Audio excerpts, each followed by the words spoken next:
નમસ્કાર દોસ્તો, મારું નામ છે ડૉક્ટર નિશક પટેલ. હું ગેસ્ટ્રોએન્ટરોલોજીસ્ટ એટલે કે પેટ, લીવર અને આંતરડાનો સ્પેશિલિસ્ટ છું, સિડ્સ હોસ્પિટલ સુરત, ગુજરાતથી. इसमें है गामा ओराइजनल जो गुड कोलेस्ट्रॉल बढ़ाए, बैड कोलेस्ट्रॉल घटाए, जो रखे हार्ट को healthy. Cholesterol free cooking oil 0% cholesterol 100% taste जो गुड कोलेस्ट्रॉल बढ़ाए और बैड कोलेस्ट्रॉल भगाए. सिर्फ राइस ब्रान ऑयल में है ओराइजनॉल जो हर रोज बैड कोलेस्ट्रॉल कम करे और अच्छी कोलेस्ट्रॉल बढ़ाए और हार्ट की रक्षा करे. તમે ઘણી બધી એડમાં જોયું હશે ઝીરો કોલેસ્ટ્રોલ ઓઇલ, એટલે એવા તેલ કે જેમાં કોલેસ્ટ્રોલ હોતું જ નથી. આવી એડવર્ટાઇઝમેન્ટ આપણે જ્યારે જોઈએ છીએ તો આપણને એક એટ્રેક્શન ઊભું થાય કે આ તેલ ખાવા જેવું છે, કેમ કે ઝીરો કોલેસ્ટ્રોલનો મતલબ કે આપણા હૃદય ઉપર આની કોઈ અસર થતી નથી. ખાસ કરીને સનફ્લાવર ઓઇલ અને સેફ્લાવર ઓઇલ જે હોય છે એમાં ઘણી બધી તમે મોટી મોટી એડો કંપનીની જોઈ હશે કે જેમાં એ લોકો ક્લેમ કરે છે કે આમાં બિલકુલ કોલેસ્ટ્રોલ હોતું નથી. તો શું આ એડવર્ટાઇઝમેન્ટ ખરેખર સાચી છે, યસ યા નો, એ આપણે આ વિડીયોમાં જોશું. હું તમને ટૂંકમાં કહી દઉં તો આ જે એડવર્ટાઇઝમેન્ટમાં એ લોકો ક્લેમ કરે છે કે આ બધા તેલમાં કોલેસ્ટ્રોલ નથી હોતું, એ ખરેખર સાચું છે કે આ બધા તેલમાં આપણને કોલેસ્ટ્રોલ જોવા નથી મળતું. પણ બીજો એક ક્વેશ્ચન કે શું આ તેલ ખાવાથી આપણા લોહીનું કોલેસ્ટ્રોલ નથી વધતું? તો જવાબ છે ના. આ બધા તેલ ખાવાથી આપણા લોહીનું કોલેસ્ટ્રોલ વધે છે. તમને આ સાંભળીને કન્ફ્યુઝન થશે કે સાહેબ એક બાજુ કહે છે કે કોલેસ્ટ્રોલ નથી હોતું અને બીજી બાજુ એવું કહે છે કે લોહીમાં કોલેસ્ટ્રોલ વધે, તો આ વિરોધાભાસ શા માટે? આ જ કન્ફ્યુઝનને ક્લિયર કરવા માટે મેં આ વિડીયો બનાવ્યો છે. એટલે વિડીયો જો તમને પસંદ આવે તો લાઇક કરજો, શેર કરજો, છેક એન્ડ સુધી જરૂરથી જોજો, કેમ કે તમારા આ વિડીયો જોયા પછી ઘણા બધા કન્ફ્યુઝન ક્લિયર થઈ જવાના છે. गैस्ट्रो गुरु के साथ बढ़ाएं अपने पाचन स्वास्थ्य का अनुभव, जहां विज्ञान और वास्तविक ज्ञान मिलते हैं. Authentic medical health information, gastro गुरु के संग. આ વિડીયોને આપણને ઇઝીલી સમજાય એટલે મેં 5 ભાગમાં ડિવાઈડ કરેલા છે. સૌથી પહેલો ભાગ છે બેઝિક્સ. આપણે કોઈ બી તેલ વાપરીએ છીએ, જેમ કે તમે સિંગ તેલ વાપરો, કપાસિયા વાપરો કે સરસવનું તેલ વાપરો, રાઈસ બ્રાન ઓઇલ વાપરો, આ એકચ્યુઅલી એક બી તેલમાં કોલેસ્ટ્રોલ હોતું નથી, કેમ કે કોલેસ્ટ્રોલ એ એનિમલ બેઝ પ્રોડક્ટ છે. એટલે કોઈ બી પ્લાન્ટ્સ, એટલે આપણે કોઈ બી છોડ જોઈએ કે કોઈ બી બીજ જોઈએ તો પ્લાન્ટ્સમાં કોલેસ્ટ્રોલ હોતું જ નથી. એટલે કોઈ બી તેલમાં કોલેસ્ટ્રોલ કઈ રીતે આવે? પ્લાન્ટ્સમાં કોલેસ્ટ્રોલ જેવું એક બીજું તત્વ હોય છે જેને ફાઇટોસ્ટેરોલ્સ કહેવાય છે. આ ફાઇટોસ્ટેરોલ્સમાં ફાઇબર વધારે હોય છે અને એકચ્યુઅલી આપણા શરીર માટે ગુણકારી હોય છે. એટલે તમે કોઈ બી એનિમલ બેઝ પ્રોડક્ટ લો, જેમ કે ઘી, તેલ, માખણ, મલાઈ, મીઠાઈ, આ બધી વસ્તુ લો તો એમાં તમને કોલેસ્ટ્રોલ ડાયરેક્ટલી મળે. એટલે તમે માખણ ખાઓ છો તો ડાયરેક્ટ એ કોલેસ્ટ્રોલ આવે. પણ કોઈ બી તેલ લો છો, એ સિંગ તેલ બી હોય તો બી એમાં કોલેસ્ટ્રોલ હોતું નથી. એટલે આ આપણો એક બેઝિક કોન્સેપ્ટ થઈ ગયો. હવે આપણે આવીએ ભાગ 2 ઉપર કે તેલથી આપણા લોહીમાં કોલેસ્ટ્રોલ ખરેખર વધે છે કે નથી વધતું. એ સમજવા માટે આપણે એવું સમજવું જોઈએ કે કોઈ બી તેલ કે ચીકાસવાળી વસ્તુ લો તેમાં ફેટ હોય છે, એટલે ચરબી હોય જ છે. ફેટના અલગ અલગ પ્રકાર છે. મેઇનલી 4 પ્રકારના ફેટ આપણા બોડીમાં હોય છે: મુફા, પૂફા, સેચ્યુરેટેડ ફેટ અને ટ્રાન્સ ફેટ. મુફા એટલે મોનો અનસેચ્યુરેટેડ ફેટી એસિડ્સ, જે એકચ્યુઅલી આપણા માટે થોડું હેલ્પફુલ હોય છે, એટલે પ્રોટેક્ટ કરે છે. પૂફામાં 2 ભાગ હોય છે, ઓમેગા 3 અને ઓમેગા 6. ઓમેગા 3 આપણા માટે ફાયદાકારક છે.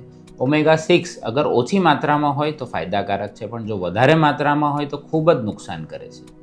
સનફ્લાવર અને સેફ્લાવર ઓઇલમાં ઓમેગા 6 ખૂબ જ વધારે હોય છે, 70થી 75% હોય છે. એટલે જે આપણે એડવર્ટાઇઝમેન્ટ જોઈએ છે કે તમારા હાર્ટ માટે સારું છે, એ તદ્દન ખોટી વાત છે. તમે વધારે માત્રામાં જો સનફ્લાવર, સેફ્લાવર ઓઇલ લેશો તો તમારા હાર્ટ માટે એકચ્યુઅલી લાંબા ગાળે નુકસાન કરે છે. બીજું હોય સેચ્યુરેટેડ ફેટ્સ, જેમ કે માખણ છે કે નોનવેજ વસ્તુ ખાઈએ આપણે, જેમ કે મીટ, મટન ખાઈએ તો એમાં સેચ્યુરેટેડ ફેટ્સ બહુ જ વધારે આવે.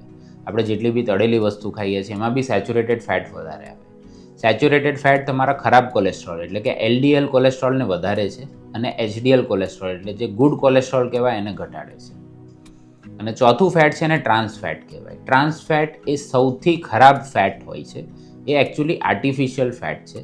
નોર્મલી તમે કોઈ બી તેલને સોલિડિફાઈ કરો, જેમ કે આપણું વનસ્પતિ કે ડાલડા ઘી હોય છે, that is an example of trans fat.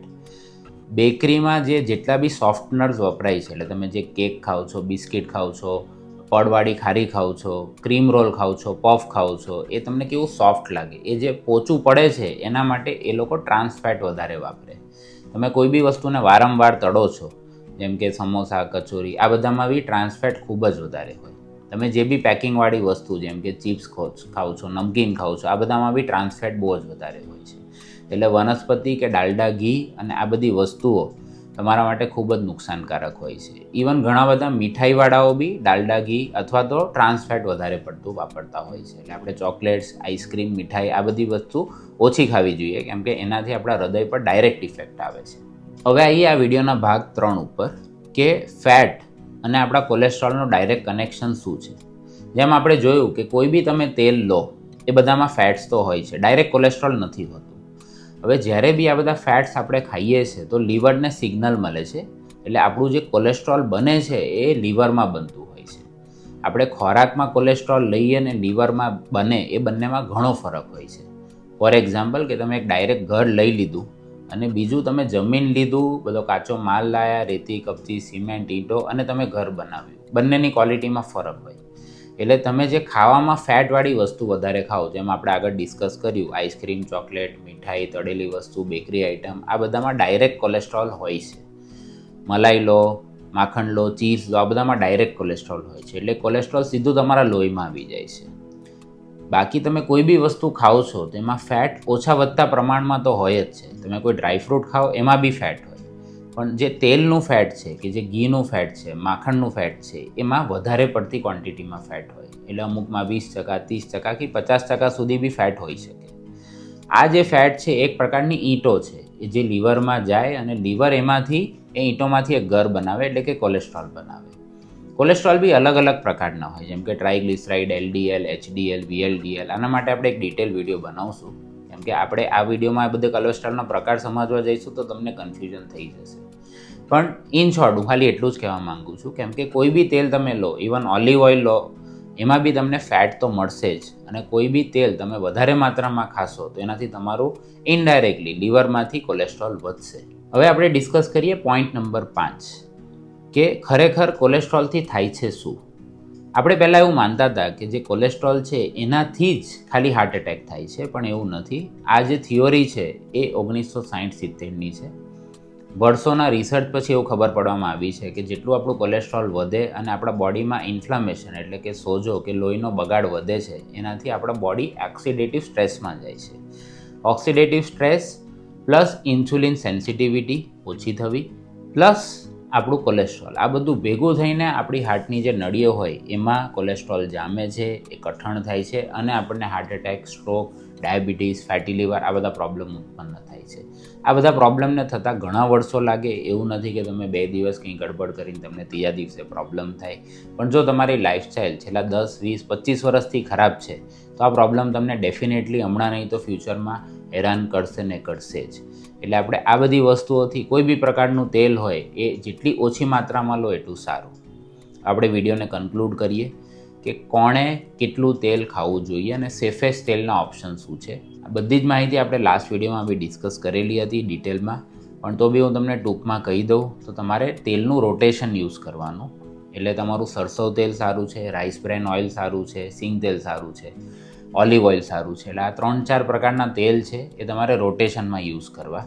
અને જો તમારા ઘરમાં 4 લોકો હોય તો તમારું પર મંથ એટલે દર મહિનાનું જે ઓઇલનું કન્ઝમ્પશન છે એ 2 લીટરથી ઓછું હોવું જોઈએ.